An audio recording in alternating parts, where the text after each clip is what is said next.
This happens all the time. They go on a cleanse, right? So that they can hurry up and lose that weight before we get on the scale. And all you're doing is strengthening a fault when you do that. If your only goal is to hit the goal, you will do that at all costs. Let me give you some examples. Do y'all know who Tanya Harding is? Yes. What did Tanya Harding do?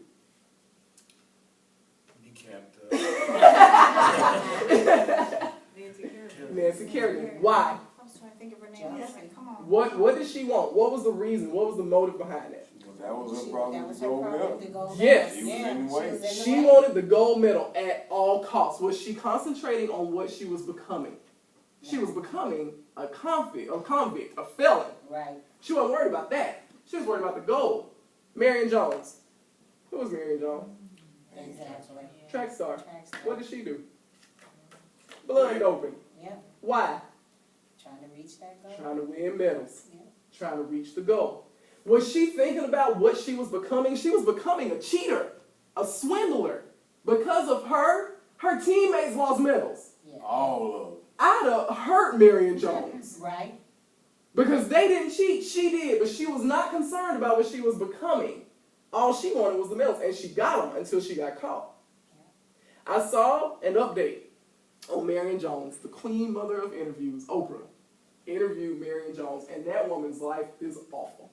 And she will tell you, if I had it to do again, there is no way. And you want to know what's crazy? She'd have won some of those medals, at least some of those medals anyway. Mm-hmm. But she wanted to be the first to win X amount of gold medals in one Olympics, and so she cheated to get it because of the gold. Y'all know who John Wooden is? Mm-hmm. Who is he? Greatest basketball coach Ever. His players will tell you he never talked about winning. Ever. He never talked about winning in one game. You want to know what he talked about? Character. Character. He instilled character in those kids. They never heard him talk about winning. They always heard him talk about who they were becoming. And look at what the results were. So that's the difference. Whenever you have a life mission, winning is a byproduct. But whenever all you have is a goal, the goal, you will do whatever it takes to get there. Whether it is legit, whether it is healthy, and then a lot of the time, especially when it comes to weight loss, people hit the goal and they'll go right back to where they came from because they didn't become healthy in the process. I have one client, Shani Janani, Mike's wife. She's amazing. I interviewed her because this woman completely flipped her life in a matter of about 7 months. Completely flipped it. She went from obese to fit in the fitness range, athletic range, in 7 months. So I interviewed her, and I said, Shani, when would you say that you got to that point that you became healthy? And you want to know what she said? The day I came in for my first assessment. That was the day that I became healthy. How many pounds did Shani lose that day? She didn't lose any weight. She changed her mission. She never really had a goal. She wasn't like, I want to weigh X amount and I want to have this much body fat and all of this. She just did the work. She decided and she did the work. And she became healthy that day because she decided to become healthy that day. And every time we did an assessment, it was awesome. Every single time. To me, she was a prime example of this. To set your mind on a mission and day in and day out, do the work. Day in and day out, do the work. And then look up and see what you've created. Instead of, oh man, I only got a week. Oh man, I only got a year. Oh man, oh man, oh man. And then all these other things start happening. Here's the awesome thing about time. We all have the same amount of it, right? There are people who think that money is the game changer. It is not. Time is the game changer. It's amazing to me how many people tell me they don't have time to work out and they post that on Facebook 48 times a day. You got time. You got time. We all have time. Nobody is that busy. But what you have to do is change that life mission and change where your identity is. Now, I don't know what everybody in here believes, but personally, I am Christian, right? And so my identity, I have found, needs to be in something bigger than me, because that is where the axis is, right? And so, as a Christian, I believe that God has put me here for a purpose. My life has great purpose. It does. I was created by a great God. My life is meant to be great. And so, because of that, there's this trickle-down effect that every area of my life needs to be moving towards that so that I can live in a place of greatness, right? So, I am fit because I know I need to be fit to live an excellent life. I read a lot because I know I need to be intellectually fit to live an excellent life. Does that make sense? Mm-hmm. Not because I want to be X amount of pounds. My weight fluctuates. I weigh 175 pounds right now. I do, which is fine because I feel great, right? I'm not looking for a number. I'm looking for fitness and health. And I have that. That's important, because if I don't have that, I cannot fulfill that purpose the way that I'm meant to fulfill that purpose. That is where your drive for fitness has to come from. It's got to be bigger than wanting to be X amount of pounds. I've seen people do the stupidest stuff for a number. And they're not concerned about any other area of their life. If you will starve yourself, you're not concerned about any other area of your life. Your fitness is a complement to your life. Your intellectual health is a complement to your life. Your emotional health, they are all complements. You have to find that thing. What is that thing that drives you? What is that thing that says, you know what? When I die, and when people are hanging out at my funeral, here is what I want them to say about me. Now, Steve Jobs, we all know who Steve Jobs is, right? Personally, I'm a big fan of Steve Jobs because I had a bunch of PCs and I wanted to slam up against brick walls before I had a MacBook, because I'm horrible at technology, the worst.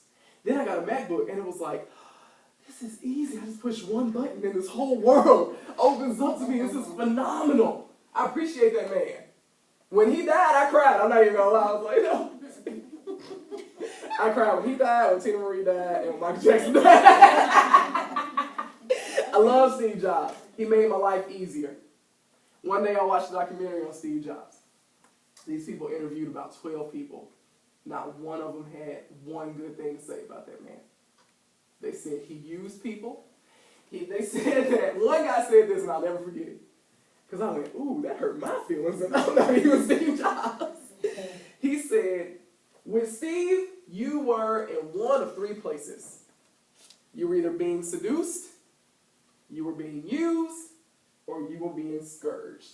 And I went, ah.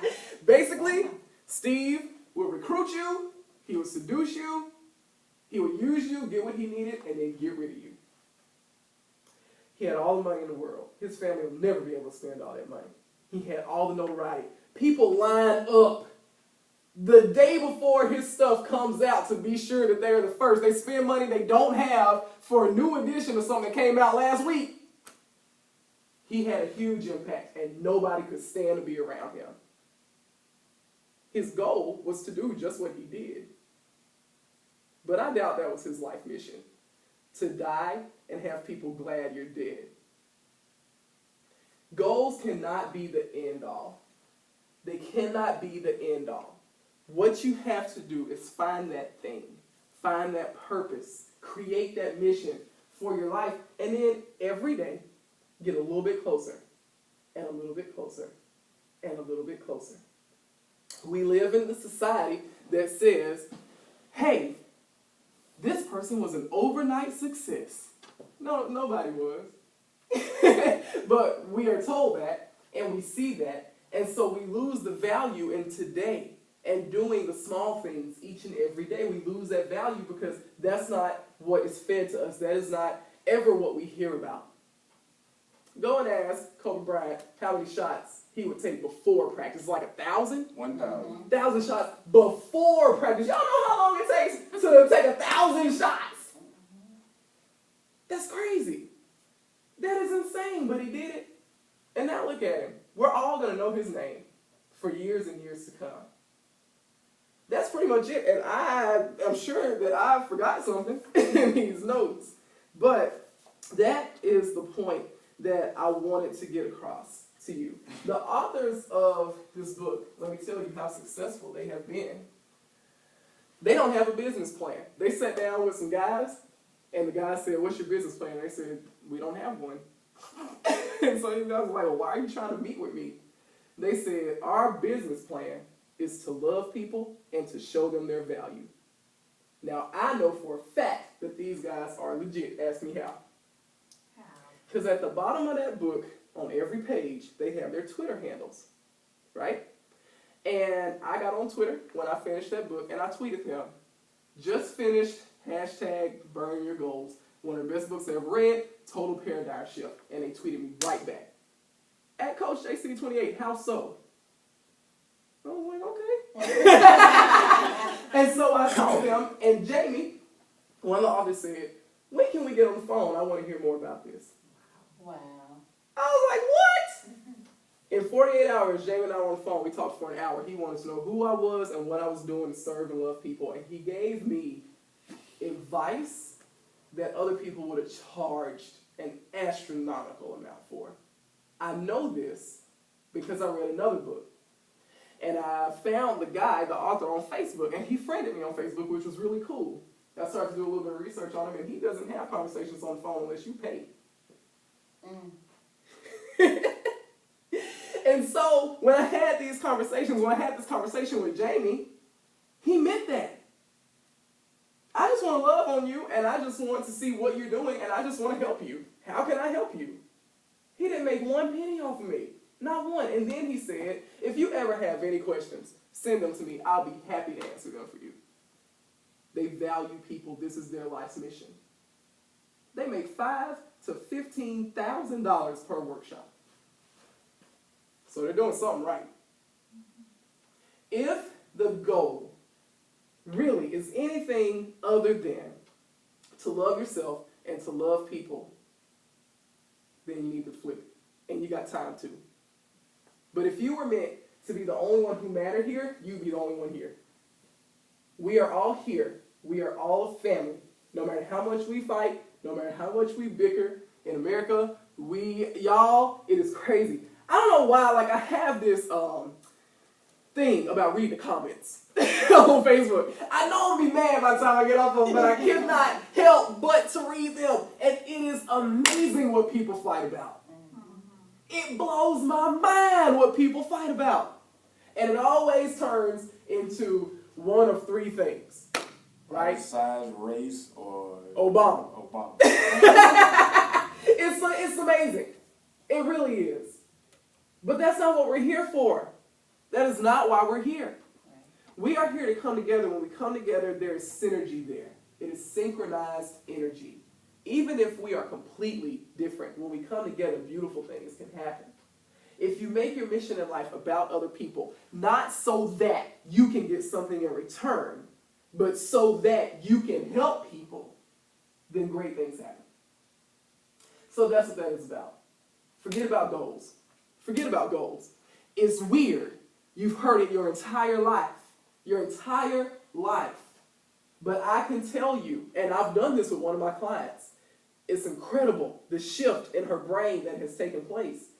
She's like, whenever we talk about the goals, it seems so far away. She wants to lose 100 pounds. Jasmine, it seems